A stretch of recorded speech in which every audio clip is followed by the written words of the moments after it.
Ahora recuerdo que después de que el vehículo temporal se desvaneciera en el futuro, tuve una visión de Marty diciéndome que había regresado del futuro.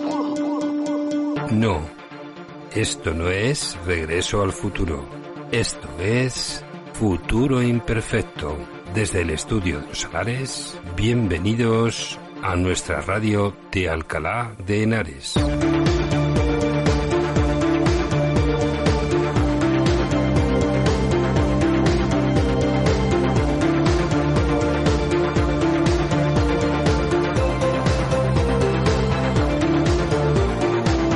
Y a los mandos de la nave que viaja al futuro, Javi Pater.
Bienvenidos a una nueva cita del ciclo Alcalá Festejante.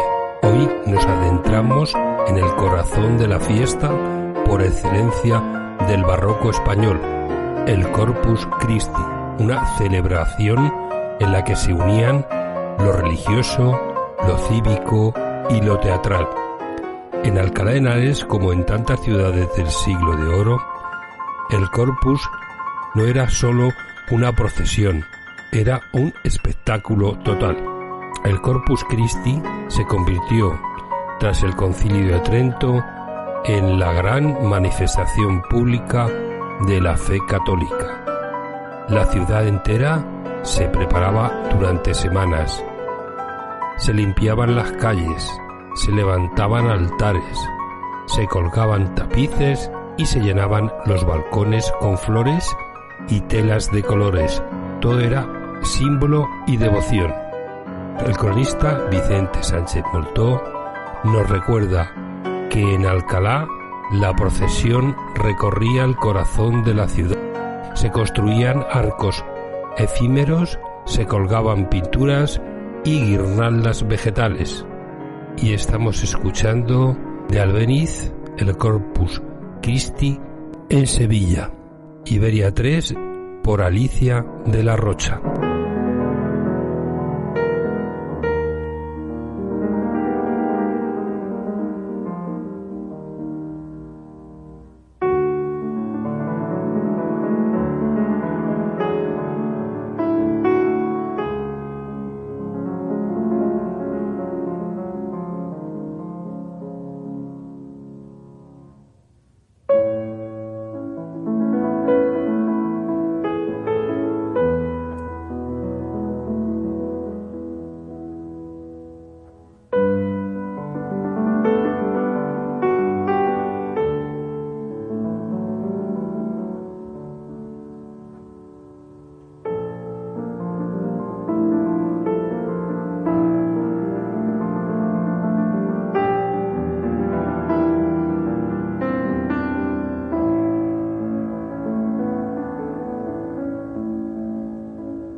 Futuro Imperfecto Radio Podcast de Alcalá de Henares, Madrid.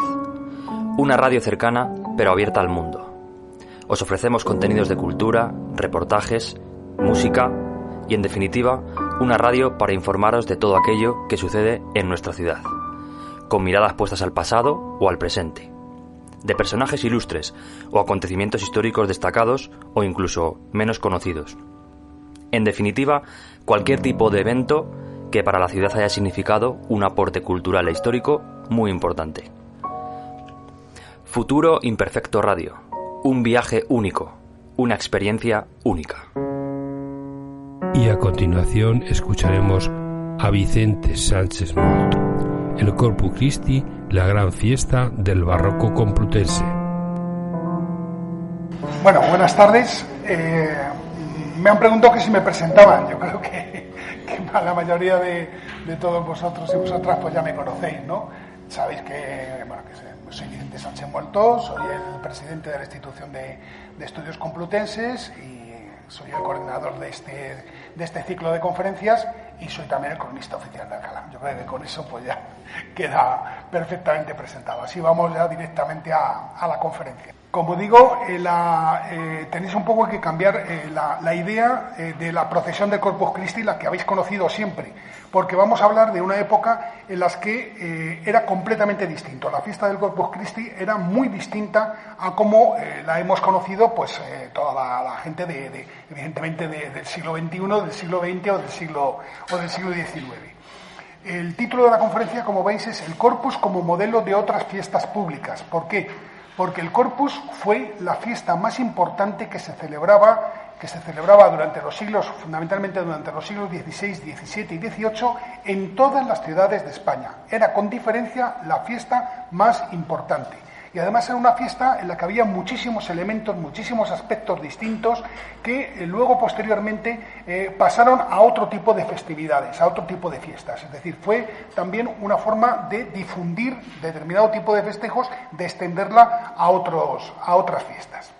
Bueno, vamos a ver, el origen del Corpus Christi. Bueno, el origen de la celebración del Corpus hay que situarlo en un contexto muy concreto, y es un contexto de todas las heterodoxias y todas las polémicas religiosas que surgen en las primeras décadas del segundo milenio, es decir, a partir del año 1000.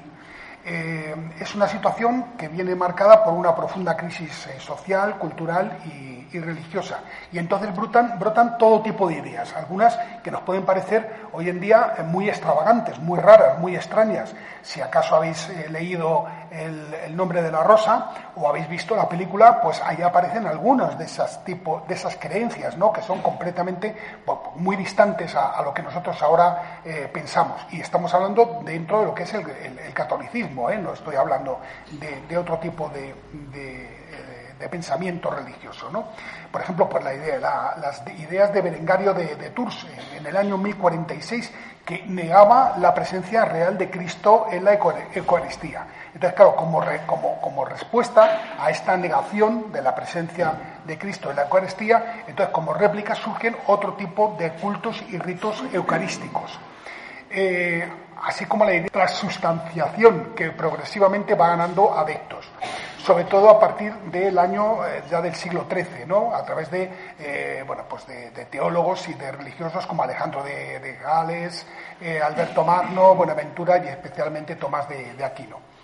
Normalmente suele atribuirse la devoción al Santísimo Sacramento a la beata Juliana de Retine, que es la que lo extiende por la diócesis de Lieja en un primer momento, y de aquí pasa a los Países Bajos, Alemania occidental y al norte de Francia.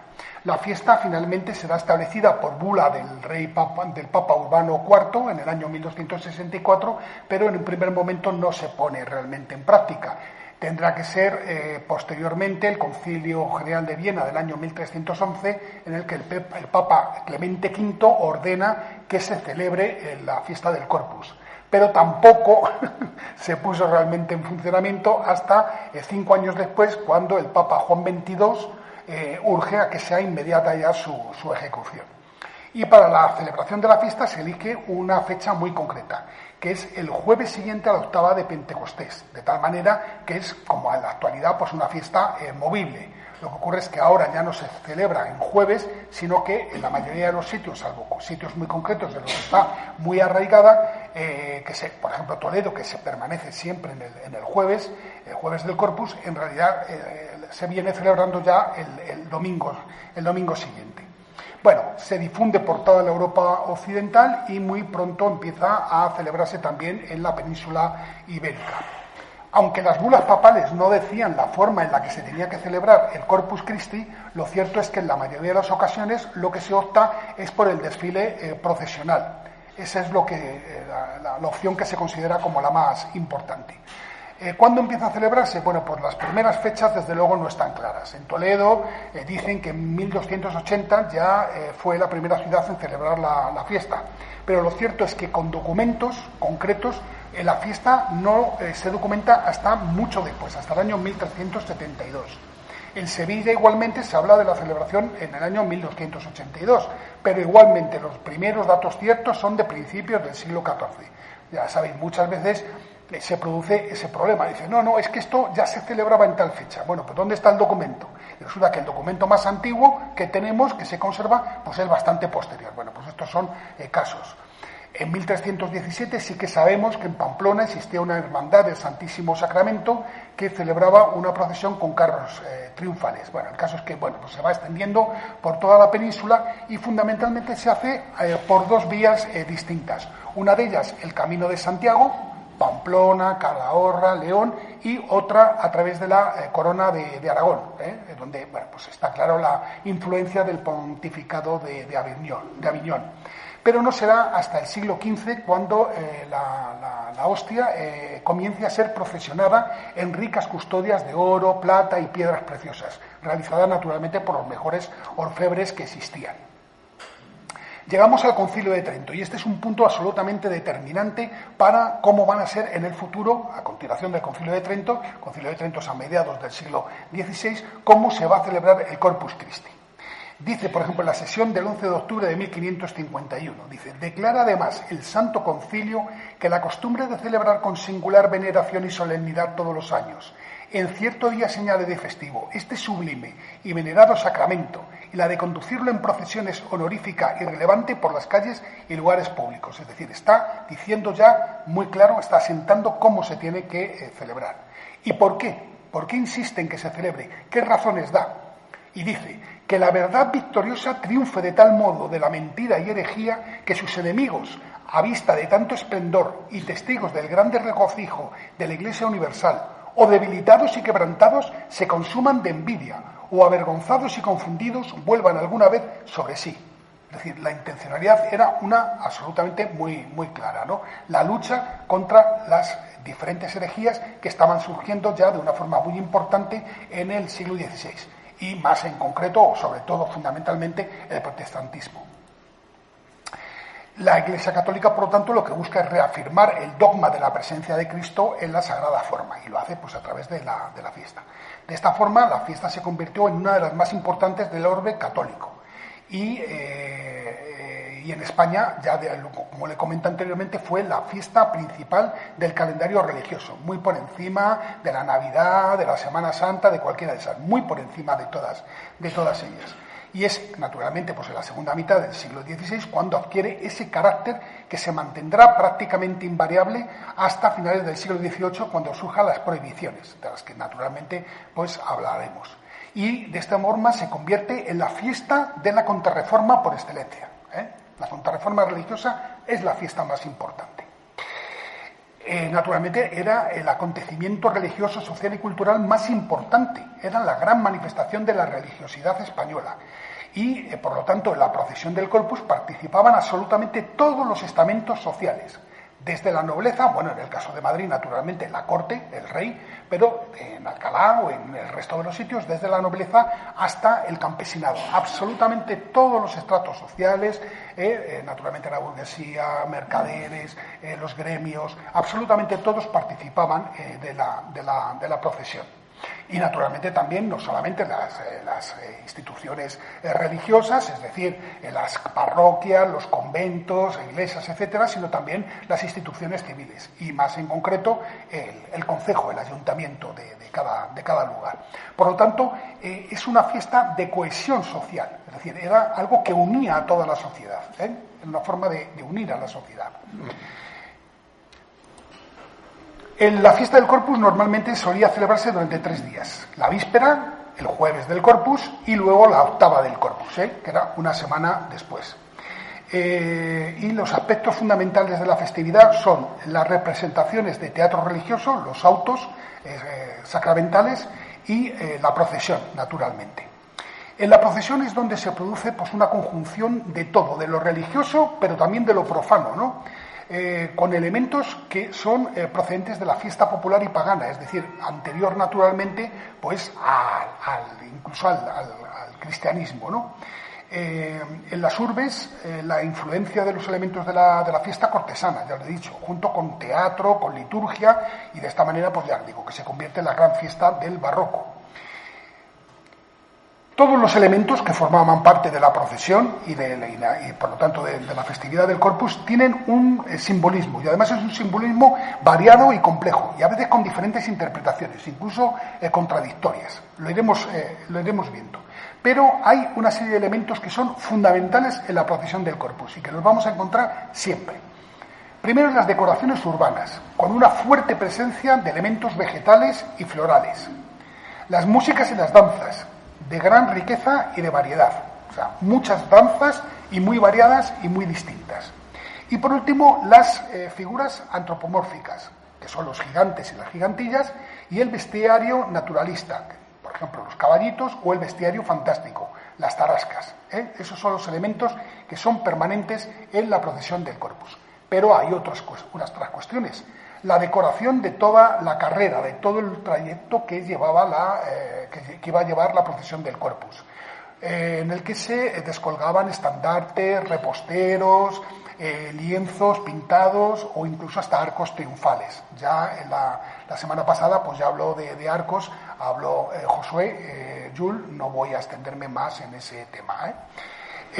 Los altares siempre situados en puntos estratégicos, normalmente en las puertas de las parroquias y de los conventos. Ahí se levantaban altares que eran momentos en los que la procesión paraba, ahí se hacía un rezo y bueno, pues luego ya continuaban, ¿no? Otros elementos importantes son las ricas vestimentas. Todo el clero y las autoridades civiles iban con sus mejores galas. Y naturalmente el concejo acompañado de los maceros. Las imágenes procesionales, no solamente salía la custodia del Corpus, sino que también salían santos, representaciones de la Virgen, de Cristo, salía absolutamente todo. En cada sitio sacaban todas las imágenes que consideraban. Y luego los relicarios y las custodias de oro y plata. Y aquí sí que voy a extenderme un poquito más. Vamos, por lo menos voy a centrarme ya un poquito en Alcalá.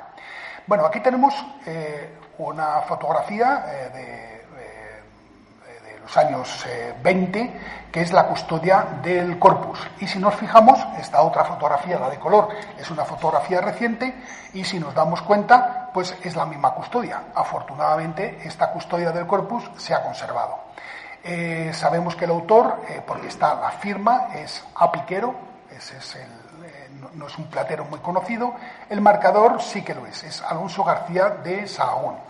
Esto nos indica que seguramente la custodia del Corpus, que está en la Magistral, se debió realizar o bien en Madrid o bien en Valladolid. En alguno de los dos sitios se debió realizar. Como ven, es una custodia realmente bastante importante, de las buenas. Hombre, evidentemente no llega a los niveles de la custodia de Toledo o la custodia de Madrid, claro que aquellas son... Pero bueno, tenemos una custodia bastante considerable. Pero me acuerdo perfectamente cuando hicimos el libro de la imagen gráfica de Alcalá, que nos encontramos con esta fotografía. Una fotografía... Debe ser en torno las vestimentas, debe ser en torno a la década de los 10 del siglo pasado, 1910, 1912, por ahí debe ser más o menos. Y entonces nos encontramos esta fotografía en la que, como ven, pues bueno, fijándose un poco, al principio, claro, cuando vimos la fotografía por primera vez pensábamos que era la custodia de las santas formas. Luego nos dimos cuenta de que no era la custodia de las santas formas, ¿no? Que tiene una forma muy característica. Y dijimos, bueno, esta custodia y tal, pues tampoco parece que es la custodia de la magistral. ¿Qué custodia es esta? Esta era la custodia que había, y ahora contaré, en Santa María. Igual, hay una fotografía de los años 10 en la que vemos la custodia de Santa María. Son dos partes distintas. Esta primera parte, que es más antigua, que es del siglo XVII, y esta base se añadió en el siglo XVIII. Esta es la fotografía ampliada para que comprobemos que efectivamente es la custodia. Es muy raro que nos encontremos desfilando esta custodia, porque normalmente la custodia que salía en el corpus era la custodia de la magistral, no la custodia de Santa María la Mayor, de la iglesia de Santa María la Mayor, la que estaba al final de la plaza de Cervantes.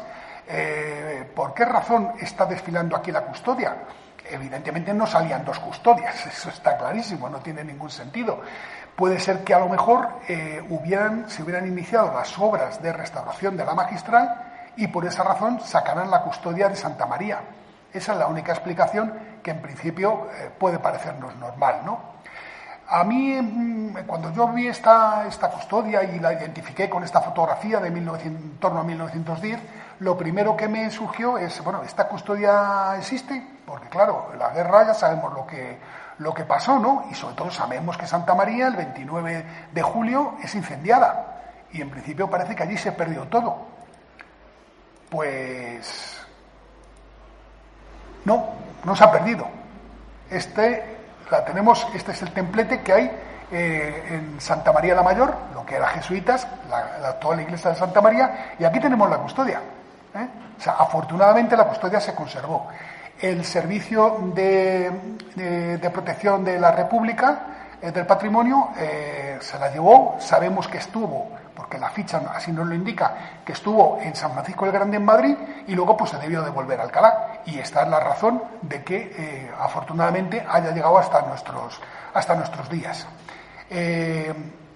Sabemos que la hizo Julián Gutiérrez hacia el año 1637, ya digo, la parte de arriba, y que el marcador, siempre había el autor de la pieza de plata y luego el que hacía la marca, ¿no?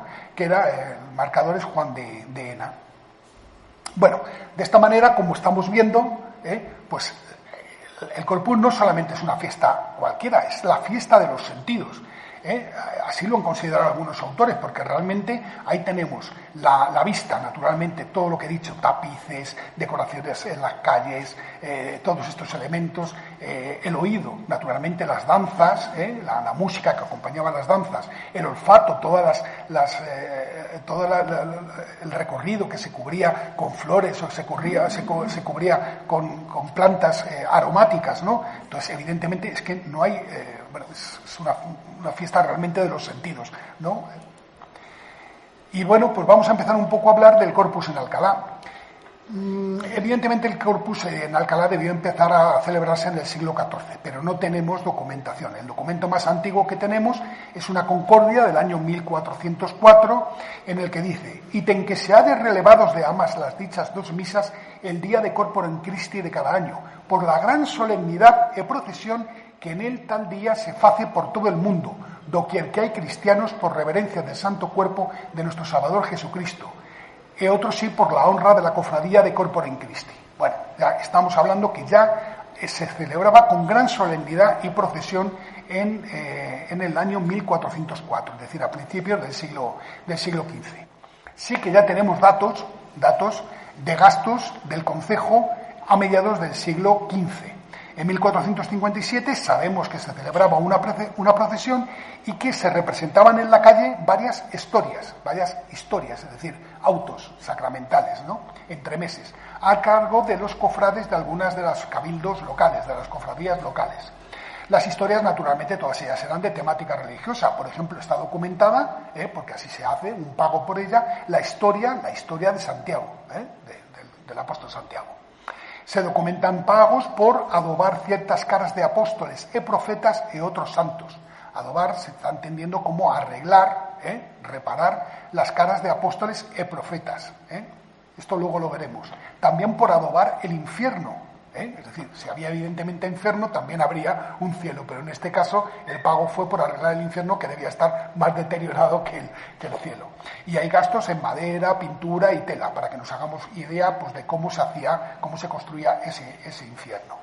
En esta época ya el concejo ya tiene un papel muy preponderante en la organización y asume una parte de los gastos que ocasionaba el festejo del Corpus. Y aquí tenemos ejemplos de otros lugares en los que todavía se conservan precisamente estas máscaras de profetas. Tenemos aquí en Frigiliana, en Málaga, tenemos aquí en Oñate, en Guipúzcoa y en Guadalajara. En Guadalajara hay una cosa muy curiosa. Esta es una fotografía, debe ser de los años 10 o de los años 20 del siglo pasado. Se sigue todavía siguen saliendo los apóstoles y los profetas, pero ya desde hace bastantes años ya no salen con máscaras. Salen con barbas y bigotes, pero ya no salen con las máscaras. Pero para que veamos un poco pues cómo normalmente en la parte de arriba aparecía el nombre de cada uno de los apóstoles, ¿no? En este caso, por ejemplo, en Frigiliana. Hay sitios en los que todavía se conservan, para que nos demos cuenta de una tradición, cómo ha perdurado a lo largo de tantos siglos, cómo ha perdurado en muchos lugares. La carrera del Corpus. Bueno, pues sabemos que en un primer momento se celebraba de la siguiente manera. Partía de la iglesia magistral, recorría la calle Bodegones, que es la calle, digamos, que sería la continuación de la calle Cardenal Cisneros y la calle Mayor, cuando estaba construida, naturalmente, toda la actual plaza de los Santos Niños. Por la calle Mayor se llegaba hasta la Plaza del Mercado, la actual Plaza de Cervantes, y regresaba a su punto de partida por las calles ya de Santa Úrsula, Escritorios, hasta llegar a la Plaza de Abajo o Plaza de la Picota.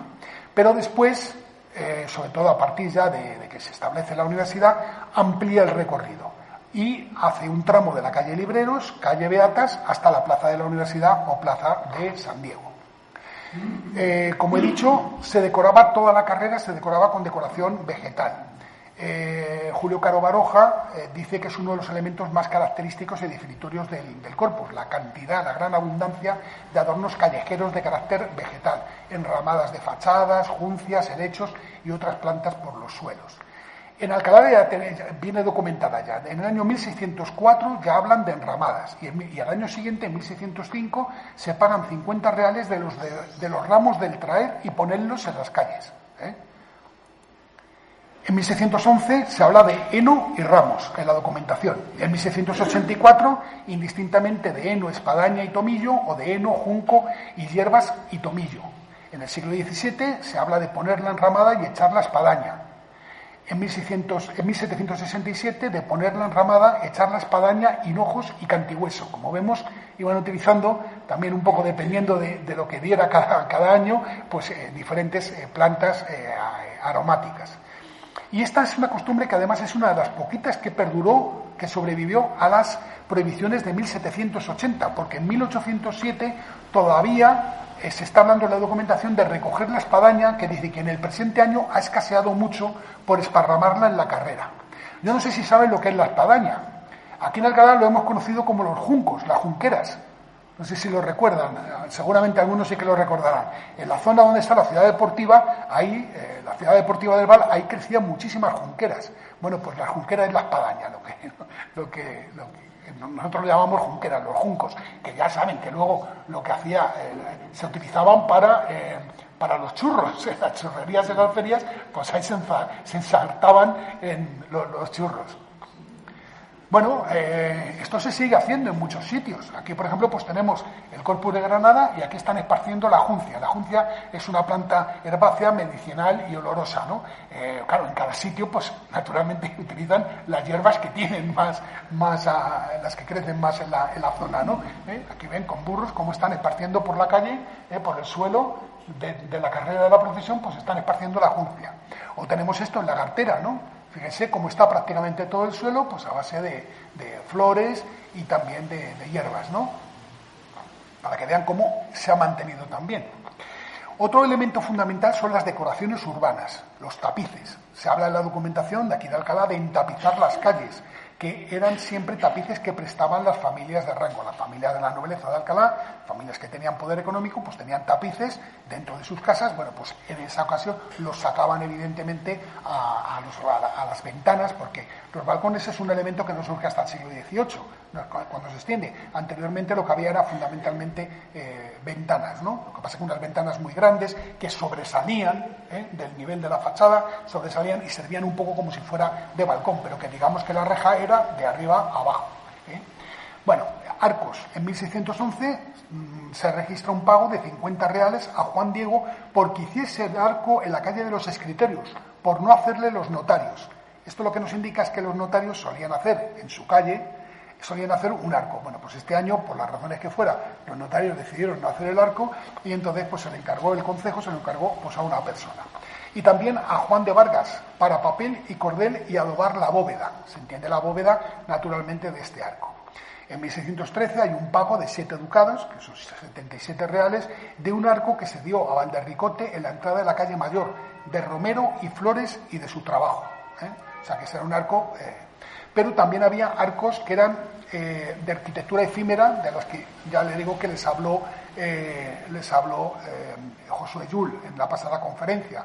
Aquí he puesto algunos ejemplos de arcos que se hacen todos los años, distintos en Sevilla, para que vean un poco. Naturalmente los arcos de Alcalá no serían de esta forma, pero para que se hagan un poco pues una idea. Esto es lo que se llama arquitectura efímera. Se colocaba el arco y cuando terminaba la fiesta pues se desmontaba y a lo mejor se utilizaba el año siguiente o ya no se volvía a utilizar más, se hacía uno nuevo.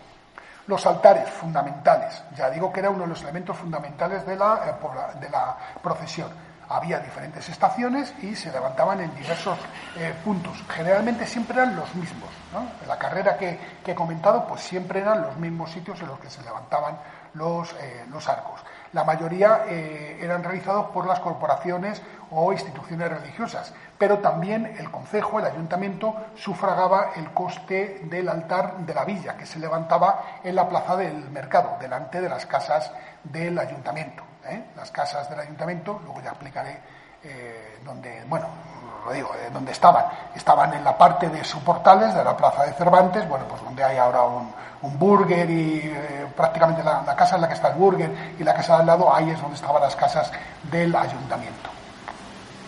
En 1611 la documentación nos dice que se pagó 5 ducados a los sacristanes de Santiuste, es decir, de la magistral, del altar que hicieron en la plaza. En 1613, Valverde, también sacristán de San Justo, recibió 8 ducados del altar de la villa en la plaza y 2 colgaduras de Damasco. Y también pues hay otro pago a Miguel de las Cuevas de 2 ducados para la plazuela del Trigo. La plazuela del Trigo era una plaza que, claro, no existía la plaza de los Santos Niños como tal. Había una placita al principio que daba, digamos, a la calle San Felipe, calle Mayor y calle de los Escritorios, que esa era la plaza de abajo o la plaza de la Picota. Y luego en el otro extremo había una plaza que se llamaba la Plaza del Trigo, a veces también se llamaba Plaza de San Justo, e incluso popularmente en Alcalá se la conocía como la Plaza del Piojo, porque era una placita muy chiquitita, que daba, digamos, a lo que era la zona de la calle Cardenal Cisneros. Y bueno, incluso pues se destinó 4 ducados a un premio de los altares, con el fin de que la gente se animara a hacerlos cada vez pues mejor, ¿no?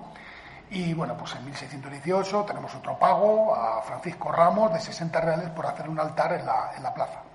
Aquí pongo, bueno, pues claro, no hay mucha documentación gráfica, no tenemos nada de todo lo que estamos viendo de Alcalá, pero sí de otros lugares. Bueno, aquí he puesto pues un altar que se levantó en Granada en 1646 en la plaza de Vivarrambla, Bueno, pues para que vean, aquí está el Santísimo y aquí pues está la decoración floral y bueno, pues vemos cómo se montó un altar, claro, naturalmente de unas proporciones pues bastante considerables.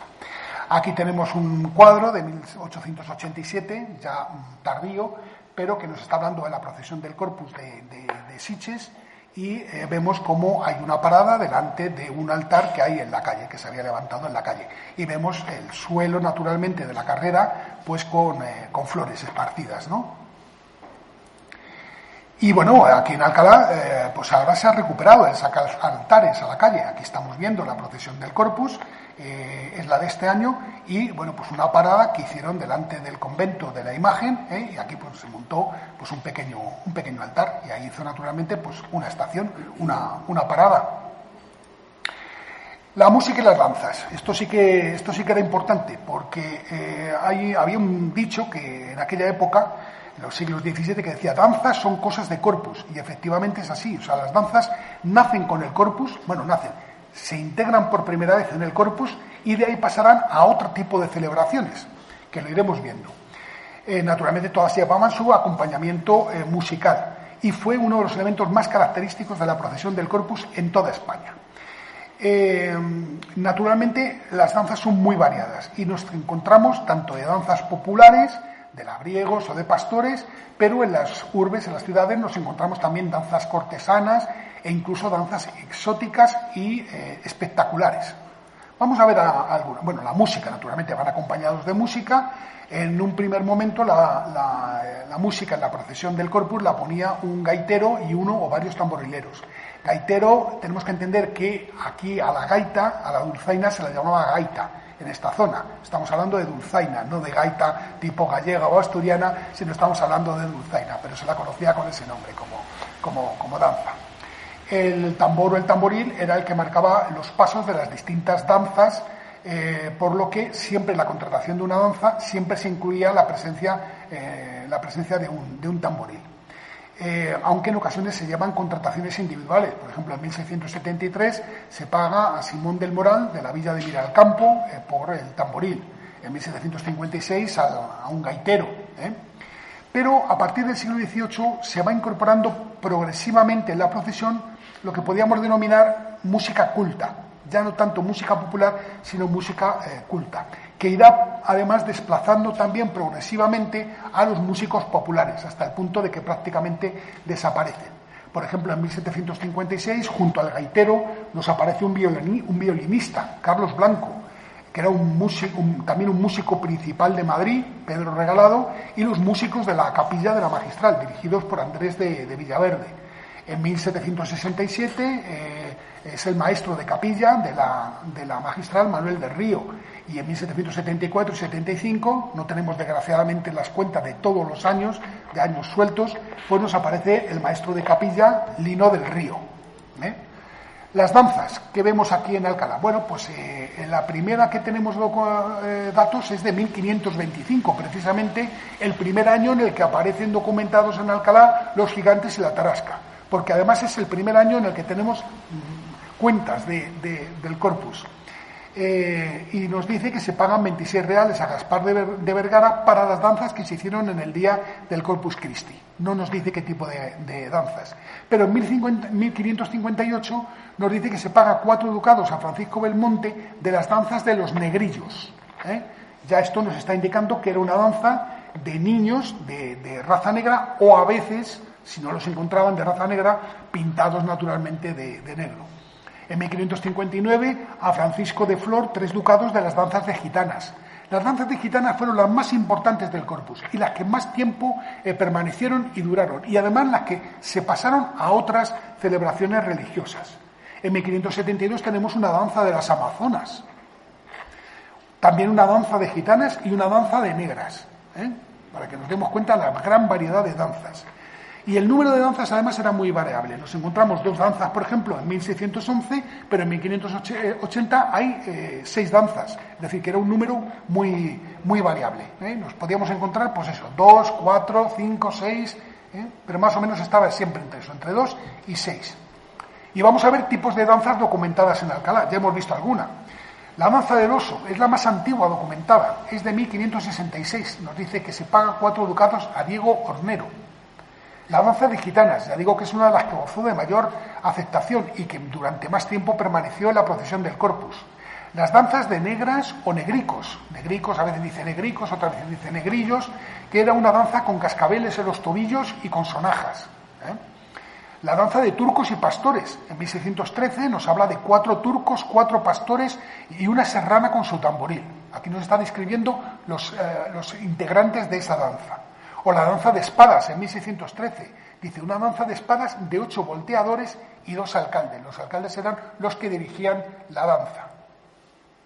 Danza de locos y matachines. En 1613 dice, danza de 4 galunardos, 4 locos, 4 matachines y 2 personajes con su tambor. La danza de monos, en 1625, dice, danza de monos con un carro y en el árbol que tira de unos pastores y demonios. Danza de zancos, en 1623, con 8 personas y un tamborilero también con zancos. Danza de moriscos, habla de Cristiano Nuevo, del Reino de Granada. En 1756 nos aparece la última danza de la que tenemos noticia. A partir de este momento ya no tenemos noticia de más danzas. Se paga a Matías Fernández por los danzantes y el tambor. Pero estas danzas, naturalmente, que fueron muy importantes en el Corpus, inmediatamente llegan a otros festejos. Por ejemplo, en 1525 hay danzas en la entrada del arzobispo Fonseca. Cuando los arzobispos de Toledo, como señores de Alcalá, entraban en la ciudad, se organizaban grandes festejos. Bueno, pues en 1525, con motivo de la entrada del arzobispo cardenal Fonseca, pues se celebró, habían danzas. En 1565, para recibir las reliquias de San Eugenio de Toledo. En 1568, naturalmente, la reversión de las reliquias de los santos niños, Justo y Pastor. En 1607, el recibimiento de las reliquias de Félix de Alcalá, que sabemos que lo hicieron los de Ricote, que era una danza de cristianos nuevos y la de gitanos. Cuando se habla de cristianos nuevos estamos hablando siempre de moriscos, granadinos. 1617, por las fiestas del voto de la Inmaculada Concepción, 24 danzas hubo en esa fiesta, nada más ni nada menos que 24, es el récord máximo que yo he encontrado en danzas. 1659, con motivo del traslado del cuerpo de San Diego a su nueva capilla. 1702, el traslado del Cristo de los Doctrinos al Hospital de Antezana para hacer reparaciones en la ermita. Bueno, pues estuvo presente una danza de gitanas en el traslado del Cristo de los Doctrinos. No tenemos documentación de cómo eran las danzas de Alcalá, pero bueno, he puesto, por ejemplo, pues estas que son danzas del Corpus de Sevilla, de 1747. Aquí pueden ver que hay una danza clarísimamente de espadas. Aquí nos encontramos con unos músicos que van tocando pues una especie de dulzaina, estos van tocando pues unas guitarras, estos llevan castañuelas y llevan naturalmente pues un tamboril, danzas de Sevilla de 1747, ya del siglo XVIII. O en el Corpus de Valencia también, aquí bueno, es un recorrido enorme de la procesión del Corpus, en el que viene perfectamente dibujada, y aquí nos encontramos danzas de monos, de caballets, de caballitos, de pastores, o la danza antigua española, que es esta que vemos aquí, en la que, bueno, pues acompañado también de dulzaina y tamboril, pues nos encontramos que van con panderetas, ¿no? Haciendo la danza, ¿no? No tenemos muchos testimonios antiguos de cómo eran las danzas, pero aquí tenemos los danzantes de Méntrida de Toledo. Este es un cuadro que hay en la capilla de la Virgen del siglo XVII y nos encontramos que es una danza con castañuelas, todos llevan castañuelas, al son de una flauta de 3 agujeros que va tocando aquí y el tambor, y todos van ataviados con libreas, ¿no? Aquí tenemos una danza morisca. Esto es de Christoph Wedet, pero está hablando de los moriscos de Granada. Este dibujo es de 1530, está en el Museo Nacional de Nuremberg, y bueno, pues aquí vemos cómo están bailando y cómo están tocando pues diferentes instrumentos, para que nos hagamos una idea de cómo serían estas danzas moriscas. O esto otro, que es de 1612, que es de Denia, en el que vemos pues también una danza de moriscas, aquí bueno, están tocando diferentes instrumentos musicales, y bueno, pues aquí también vemos a otro músico que está con una cítara y también pues están bailando, ¿no? Para que nos hagamos un poquito pues cómo eran, una idea de cómo serían estas danzas de moriscas. Y bueno, pues vamos a ver la pervivencia de algunas de estas fiestas, de estas danzas. Es muy curioso, las danzas de gitanas se siguen haciendo en España, pero están localizadas en Cataluña y en una parte de Valencia. Se siguen todavía celebrando danzas de gitanas. Pero hay que decir una cosa, no sabemos exactamente si estas eran las danzas de gitanas de los siglos XVI, XVII y XVIII, o simplemente que ha pervivido el nombre de la danza de gitanas. Porque además plantean algunas diferencias. Aquí tenemos, por ejemplo, de Vals o de Granollers, y en Granollers, por ejemplo, pues son gitanos y gitanas, bueno, gente ataviada como si fueran gitanos y gitanas bailando, mientras que en estas otras, pues lo que vemos que es una cinta de una clásica danza de cintas, ¿no? Que se van cruzando, van bailando y se van cruzando a la hora. No sabemos exactamente, no acaba de estar muy claro.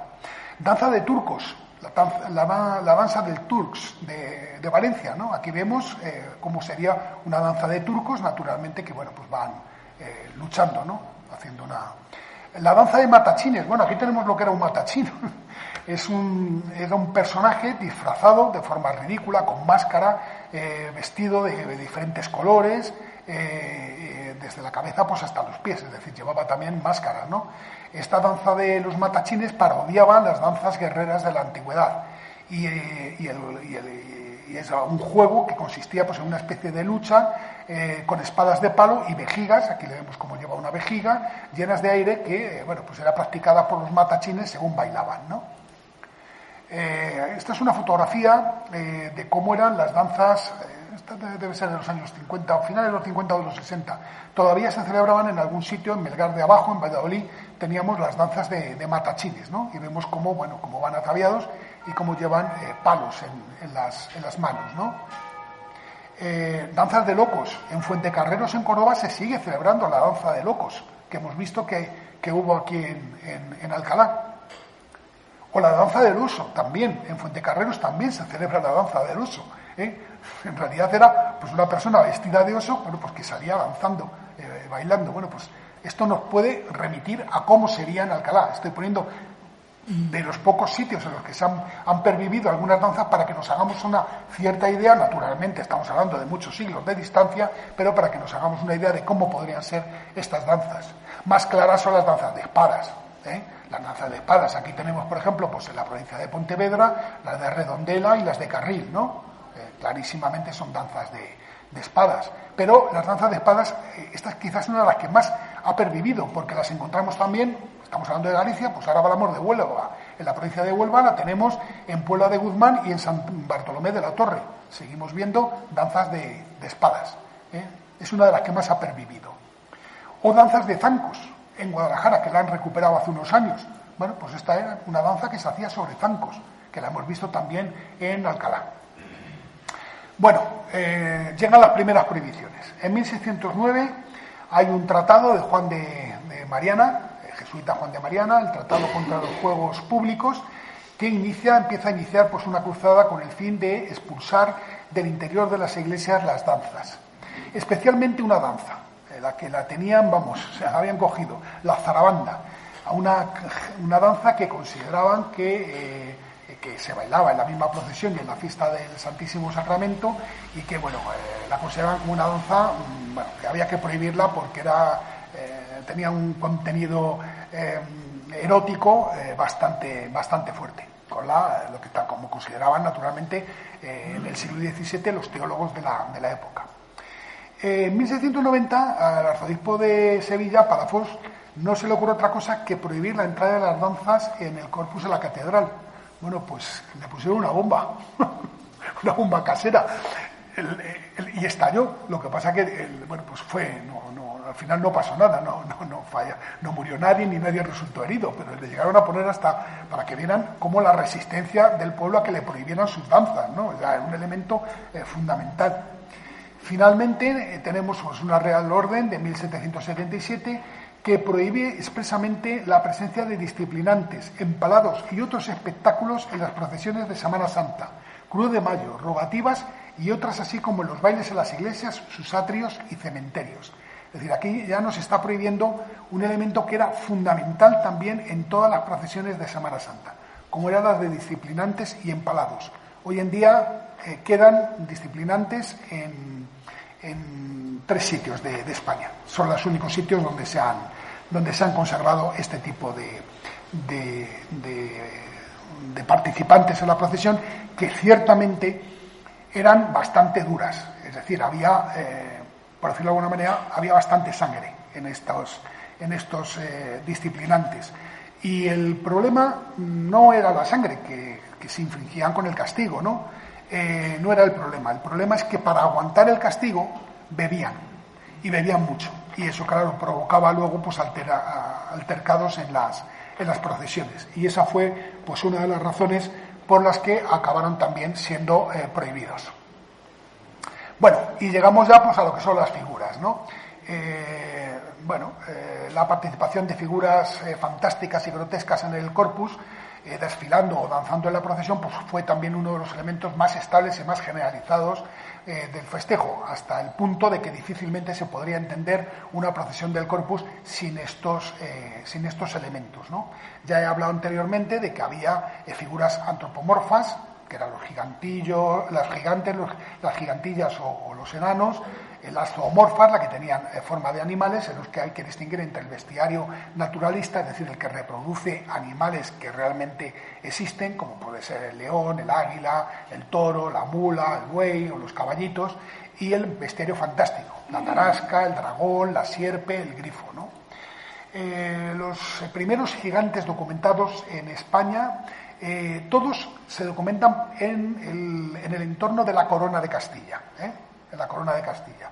Los primeros documentados más antiguos son en 1493, que ya forman parte del Corpus de Toledo. Al menos hay una giganta y en la documentación se menciona una giganta y un enano. Si hay giganta, evidentemente hay gigante, masculino. Esto es un elemento que luego lo veremos importante. En Sevilla son los segundos más documentados. En 1500 nos habla de 7 gigantes y un enano de madera pintados y vestidos. En Alcalá en 1525, Guadalajara en 1543, Cuenca en 1550, Burgos en 1564. Y una prueba de que realmente esto surge inicialmente en la Corona de Castilla, hay una cosa que es clarísima. En 1589 en Valencia deciden hacer una comparsa de gigantes. Y no toman como modelo gigantes catalanes, que ya existían, sino que deciden que el modelo sean o bien los gigantes de Toledo o bien los gigantes de Madrid.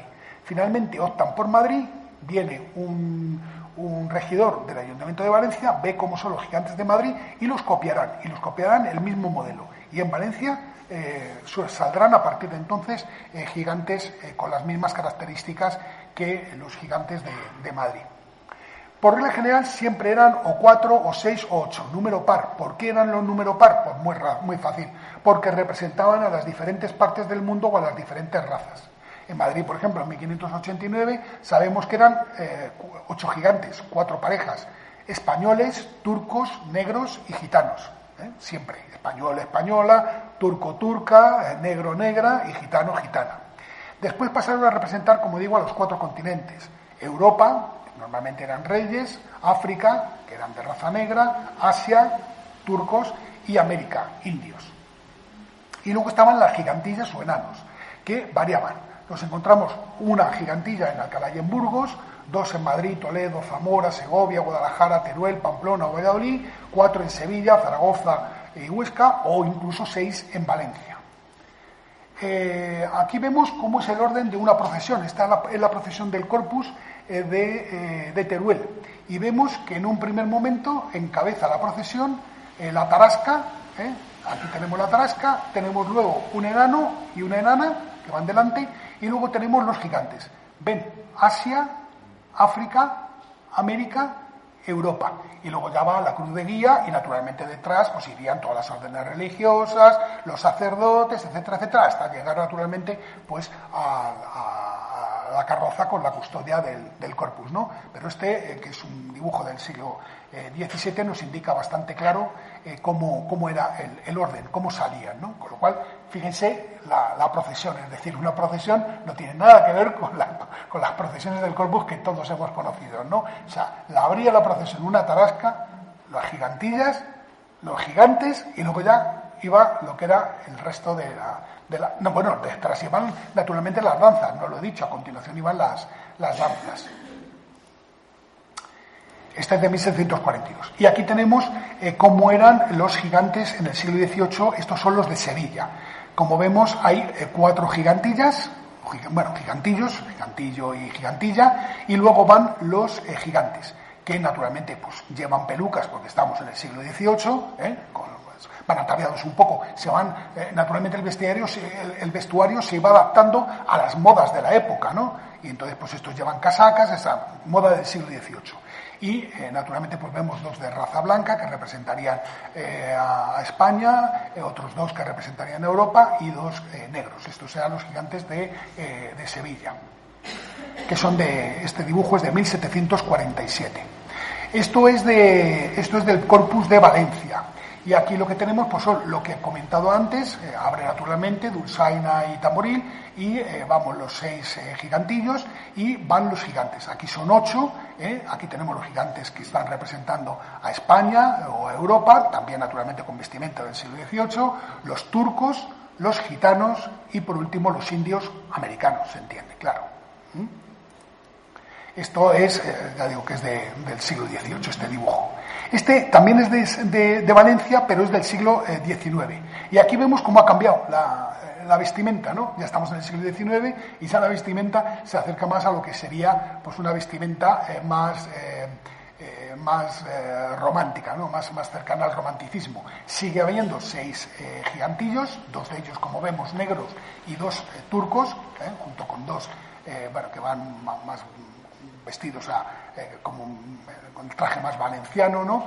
Y aquí vemos pues a los blancos, con las patillas está claro que son los gitanos, estos son los turcos y estos son los negros, los 8 gigantes. Desgraciadamente no tenemos el Alcalá, pero bueno, esto nos sirve pues para hacernos un poco una idea. Este dibujo ya digo que es del siglo XIX. Y bueno, pues los gigantes de Alcalá. Ya digo que se documentan en el siglo XVI, en 1525, formando parte de la procesión del Corpus, y en 1651 el ayuntamiento decide encargar unos nuevos gigantes. En principio encarga 4 gigantes y un enano, dice todas 5 piezas vestidas, naturalmente con su vestimenta, y se lo encarga a Francisco González Bravo. No era cualquiera este señor. Este señor era carpintero y fue el que hizo las 102 sillas del coro de la Capilla Real de San Diego. Es decir, era un maestro carpintero, no era un carpintero cualquiera, el que las hizo.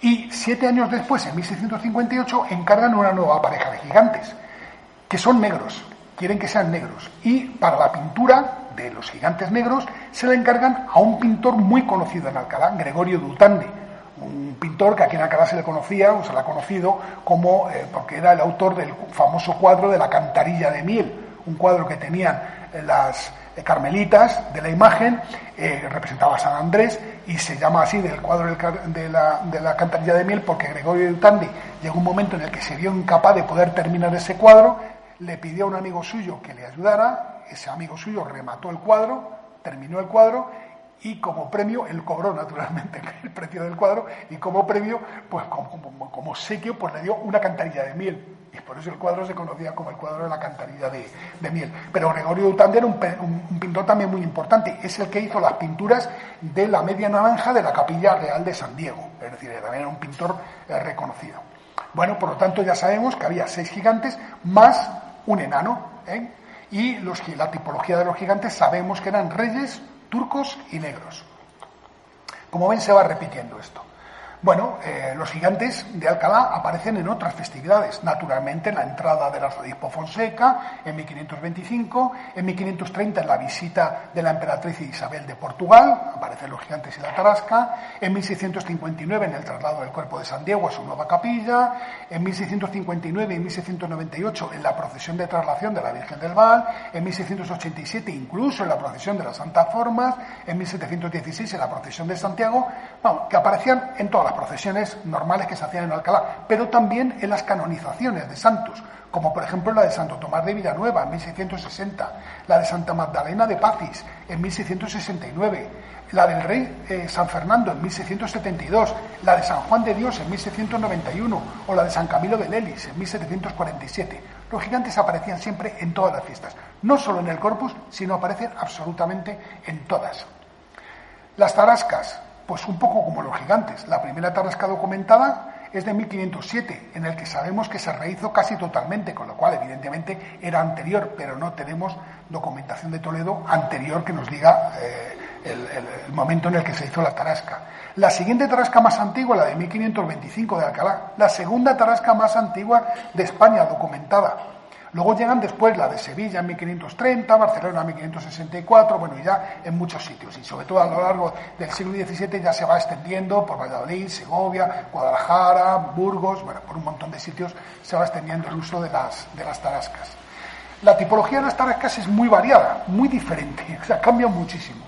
En unos casos parece que es un dragón con alas, a veces incluso hasta arrojando fuego por la boca. En otras ocasiones es una sierpe, un serpentón enorme. En otras ocasiones es un monstruo marino con escamas, a veces incluso hasta con una coraza o caparazón, similar al de una tortuga. Otras veces es un demonio con cuernos. Incluso hay algún caso en el que es hasta un cocodrilo. Cocodrilo, claro, lo consideraban en aquel momento un monstruo, claro, ¿no? Un animal que no conocían por aquí, pues un monstruo. En Madrid, por ejemplo, era una bestia horripilante con una mata de pelo, lo vamos a ver, en el mentón, y que iba con los pechos desnudos y descolgados. En Salamanca era un dragón de 7 cabezas, que era el modelo de la bestia sobre la que cabalgaba la gran meretriz de Babilonia, que aparece ya en los beatos medievales, la gran ramera que se comenta en el Apocalipsis. Y en Sevilla se produce una transformación de una sierpe a un monstruo de 7 cabezas móviles, pero lo vamos a ir un poco viendo. Bueno, ¿cuál era la simbología de la tarasca? Bueno, vamos a ver, en principio la tarasca proviene de la ciudad francesa de Tarascón, de ahí viene. ¿Qué es lo que cuenta la leyenda? Bueno, pues lo que cuenta es que había un monstruo, la tarasca, que estaba, porque tenía absolutamente asustada a toda la población de Tarascón. Entonces no sabían qué hacer con ella, ¿no? Les tenía atemorizados. Bueno, pues llegó una niña, Santa Marta, que lo que consiguió pues fue dominar a la tarasca y llevarla atada por las calles de Tarascón. Posteriormente, esta figura de Santa Marta acabó cambiándose por una mujer, variando también el significado de la tarasca, de manera que el nombre de tarasca se aplicaba tanto al monstruo como a la mujer que iba encima de la tarasca. La tarasca ya hemos visto que abría el cortejo procesional, acompañada pues, de una serie de personajes estrambóticos, con mazas y con vejigas. En Madrid eran los mojigones, en Sevilla eran 2 mojarrillas, en Burgos eran unos salvajes, en Granada unos diablillos, pero bueno, más o menos la idea era la misma. ¿Y qué es lo que tenemos? Bueno, por la simbología de la tarasca. Bueno, pues aquí está claro. Los teólogos lo que consideraban es que la presencia de la tarasca significaba el triunfo, naturalmente, de la sagrada forma, el triunfo del bien sobre el mal. Pero la tipología de las tarascas cambió muchísimo. Bueno, aquí tenemos una miniatura medieval en la que encontramos el monstruo de las 7 cabezas, Estamos hablando de una miniatura medieval. Y aquí tenemos, es muy curioso porque tenemos a la gran meretriz de Babilonia, igual, sobre un monstruo de 7 cabezas, que está representada en el Beato de Silos, pero también incluso en una pintura rusa del siglo XIX, para que veamos la pervivencia de la gran meretriz de Babilonia como símbolo, ¿no? Aquí, sin embargo, esto es también es de la época medieval, y esto pues es una imagen iluminada francesa, en la que vemos a Santa Marta dominando al monstruo, a la tarasca. Este es un grabado del siglo XIX en el que nos muestra precisamente la procesión de la tarasca de Tarascón. Aquí la vemos, el monstruo, con la coraza, con púas. Y, pues esta influencia llegó naturalmente a la península. ¿Cómo entró la tarasca en la península ibérica? El hecho de que por primera vez se produzca en Toledo nos puede llevar a pensar en la idea de que tuvo que ver algo con los arzobispos de Toledo. Y da la casualidad de que los 4 primeros arzobispos de Toledo, los 4 primeros tras la Reconquista, claro, los 4 eran franceses.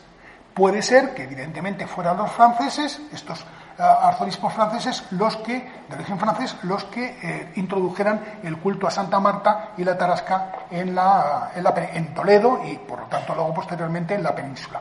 Esta es la tarasca actual de Zamora, y allí, pues unos dicen que es Santa Marta venciendo al monstruo, y otros no, dicen que lo que indica es el triunfo de la fe y de la Eucaristía sobre el mal. Realmente, efectivamente, lleva aquí el símbolo de la Eucaristía. Y aquí lleva la bandera naturalmente de Zamora. Aquí tenemos la tarasca de Sevilla, con el tarasquillo, que iba en la parte de arriba, era una torre y arriba era el tarasquillo. Normalmente solo es una mujer, pero hay un caso en Segovia y en Sevilla en el que es el tarasquillo, es un personaje, ¿no? Como vemos, con doble máscara, ¿no? Y aquí vemos, pues igual, la tarasca de 7 cabezas, de 1747. Y luego tenemos las tarascas de Madrid. Bueno, en Madrid es un caso único, porque en Madrid cada año hacían una tarasca distinta. Era Madrid, claro, no había dinero, era donde estaba la corte, donde estaba el rey, y todos los años hacían una tarasca nueva. Naturalmente no conservamos ninguna de las tarascas de aquella época, pero sí los proyectos que se aprobaron para hacer las tarascas. Esta, por ejemplo, es de 1667, en el que vemos pues el monstruo con la tarasca, con la mujer encima, bueno, pues con una serie de elementos, de personajes junto a ella.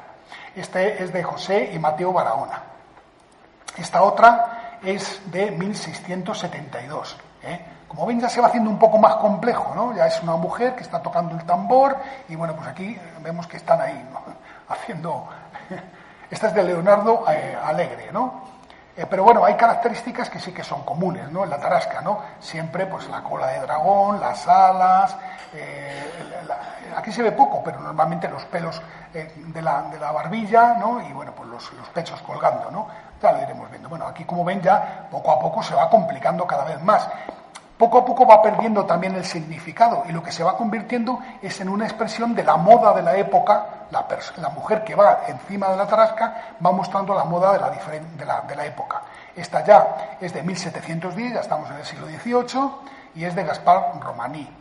Esta otra tarasca, bueno, aquí vemos a la señora sentada y aquí vemos aquí cómo se está haciendo pues una especie como de pequeña corrida de toros, ¿no? Con un toro, bueno, y una serie de personajes, ¿no? Pero sigue, los pechos colgantes, bueno. Esta es de 1711 y es de Francisco Londoño. Esta otra, cada vez se van complicando más, ¿no? Pero los elementos más o menos las tarascas son distintas, ¿no? Los monstruos, pero bueno, esta de 1731 de Ignacio Meléndez. Esta, por ejemplo, es de 1744 de Tomás de Leiva. Bueno, aquí ya está hasta árboles, ¿no? Esto ya se va cada vez complicando más, ¿no? Como vemos aquí, por las barras y tal, estas eran portadas, otras se ponían dentro, pero en este caso iban portadas, llevadas por porteadores.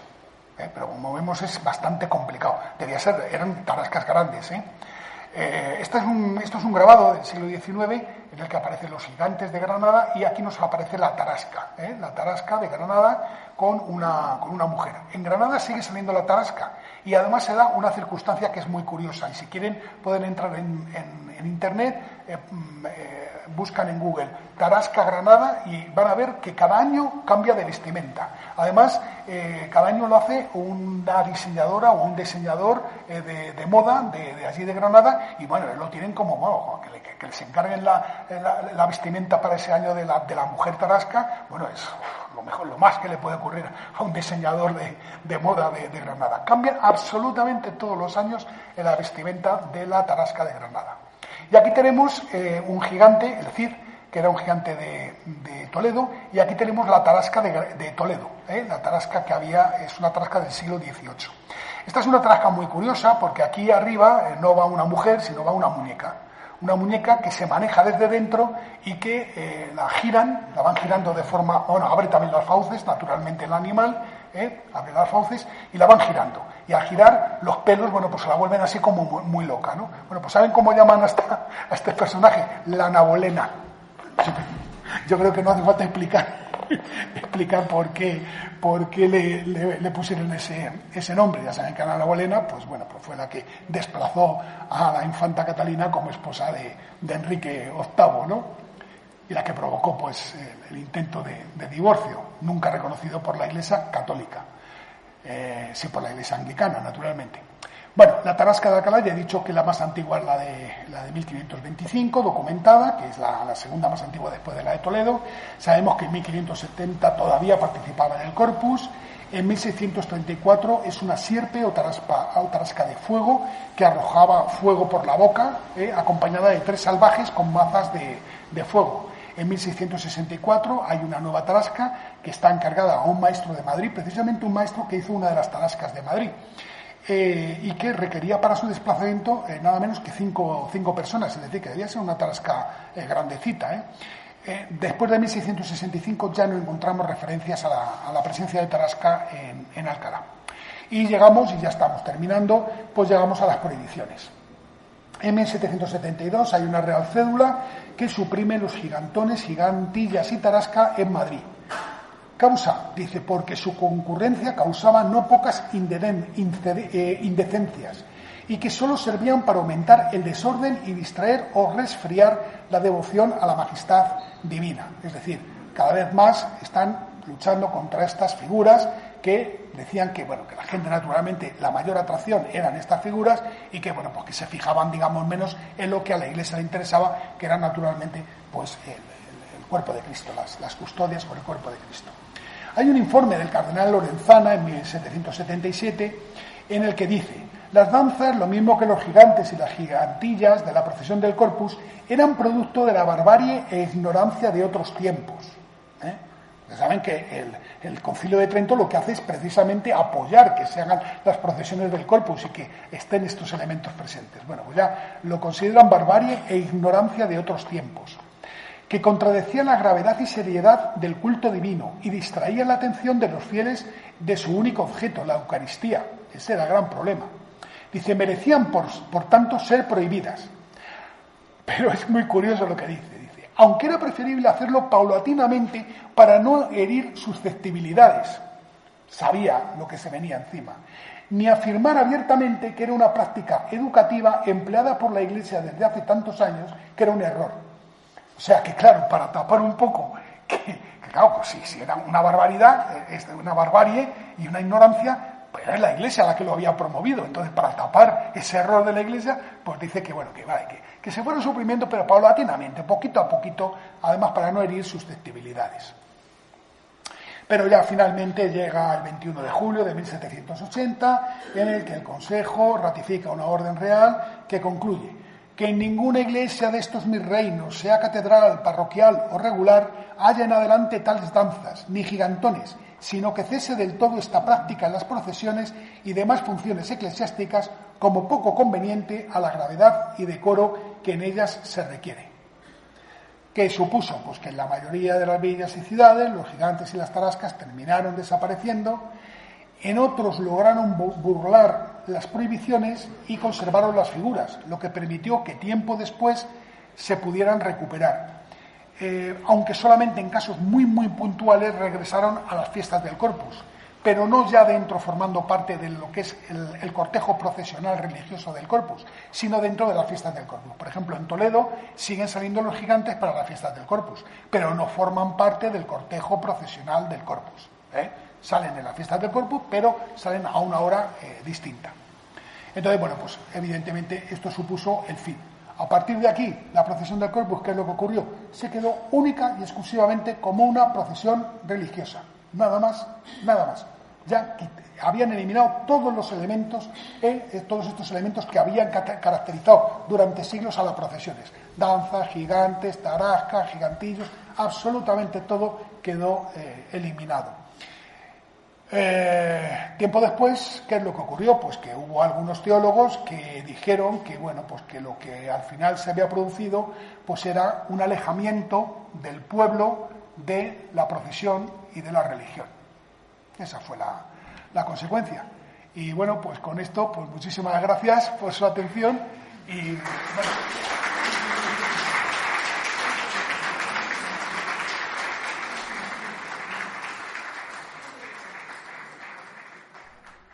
Y ahora escuchamos a Tomás Luis de Victoria, Tantum Ergo.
A continuación, Javi Java os comenta cómo contactar con nosotros. Por correo electrónico futuroimperfectoadh@gmail.com, por la red social X @f_imperfecto, y por las siguientes plataformas: iVoox, Amazon Music, Podimo, Google Podcast, Apple Podcast, YouTube Podcast, YouTube Music, y no dejéis de suscribiros por cualquiera de los canales ya mencionados. Y también con la Institución de Estudios Complutenses. Por teléfono 624 66 0501. También por correo electrónico ieecomplutenses@gmail.com. También por la página web ieecc.es. Y el horario de oficina es martes, miércoles y jueves de 10 a 1 del mediodía.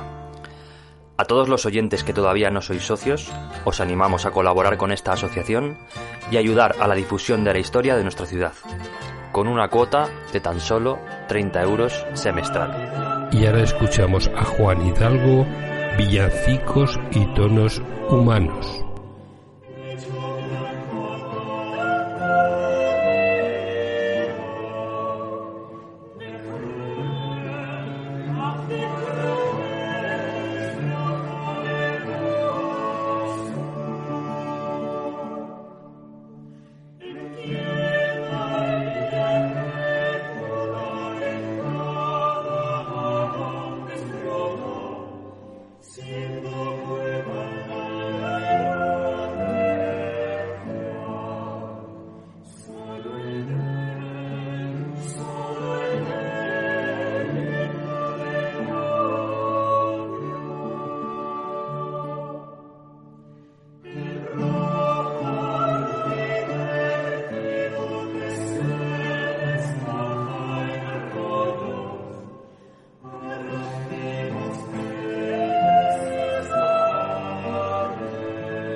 Les esperamos en el próximo programa, donde reviviremos una jornada muy especial, las fiestas caballerescas celebradas en Alcalá en 1548 para el príncipe Felipe, el futuro Felipe II. Será una crónica de lanzas, justas, cañas y caballeros. Como decía McFly, si te propones algo, no hay nada que no puedas lograr. Así que súbete a Futuro Imperfecto Radio y celebra un viaje en el tiempo, una experiencia única. Y ahora escucharemos a Gregorio Allegri, Miserere.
Cor contritum